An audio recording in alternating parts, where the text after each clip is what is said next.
Il est l'heure pour Louise de prendre le mic. Ouais, c'est mon moment. Alors Raphaël, aujourd'hui, je nous ai déniché quelques applications plutôt insolites mais utiles. Donc, chers auditeurs, si vous êtes dans la salle d'attente de votre dentiste ou dans la file du contrôle technique, ouvrez vos pavillons et sortez vos smartphones. Commençons d'abord par celle qui, mine de rien, pourrait peut-être nous sauver la mise. Alors la première, elle s'appelle Airbnb. Donc c'est une petite sœur de Airbnb. Une petite idée de ce que ça pourrait être. C'est pour aller faire pipi chez les gens? Oui. Non, sans déconner. Si. Non, professionnel comme particulier, on peut donc se créer un compte et présenter notre trône sous son meilleur jour pour faire venir l'utilisateur super pressé. Bonjour, je vous montre mon application après. Non, parce qu'il faut que tu débourses d'abord quelques centimes et alors tu reçois en fait l'adresse via l'application. Trop tard.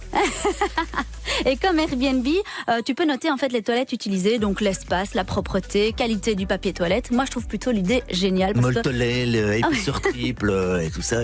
J'ai une théorie, j'ai jamais compris pourquoi. Par exemple, chez moi, très personnellement, il y a des petits chiens, tu vois, et je me dis, mais c'est un peu horrible. Parce que tu vas forcément les mettre dans la merde. Pourquoi? Et donc, tu vois, je comprends pas pourquoi on fait des jolis petits dessins sur le PQ, parce que c'est quand même de toute façon prêt. Mais oui, mais dans les toilettes des mamies, c'est beaucoup plus beau. Des jolis petits dessins, puisque c'est quand même pour aller... Raph, t'es en train de me ruiner ma chronique. Pardon.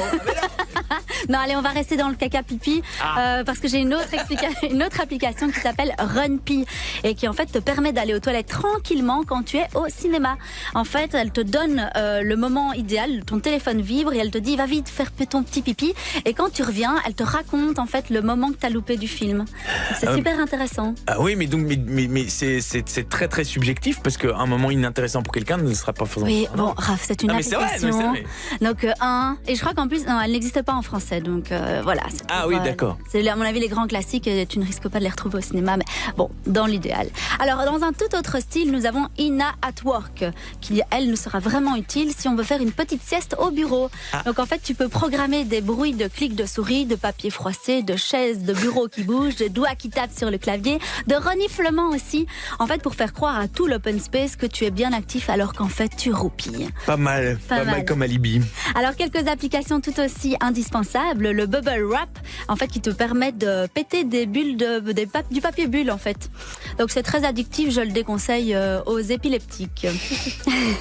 Il y a aussi Throwback, qui permet d'envoyer des photos dans le futur jusqu'à 5 ans. Ça, c'est plutôt pour les nostalgiques. Et pour les paresseux, je ne les ai pas oubliés, il y a l'application OneClap qui applaudit à ta place, tout simplement. C'est pas mal du tout. Il y a Jack aussi, si on veut s'envoyer des messages dans le futur ou envoyer des messages dans le futur aux gens qu'on apprécie ou justement aux gens qu'on n'apprécie pas. Oui, ça pas mal du tout, non? Pas mal non plus. Et enfin, pour moi, la plus terrible, elle s'appelle Lickster. Alors, au départ, c'est une application jeu dont le principe, c'est de faire disparaître des cornets de glace en léchant son écran. C'est pas très ragoûtant.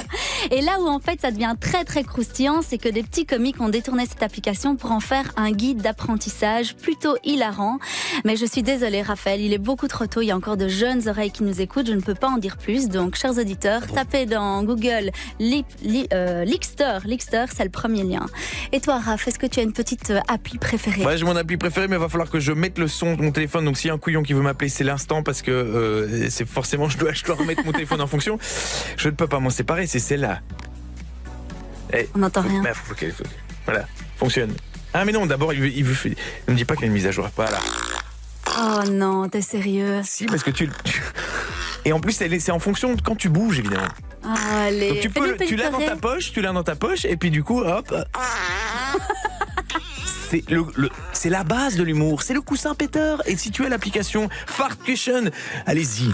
Oui, bon, ça, on va le laisser faire joujou avec son application. Il a totalement ruiné toute ma chronique qui se voulait quand même un peu intelligente. Mais... Voilà, Fart Cushion, voilà, tu me demandes mon application préférée. Demain, j'en ferai une dans laquelle tu ne pourras pas intervenir, mon ami, tu verras. Fallait pas me demander.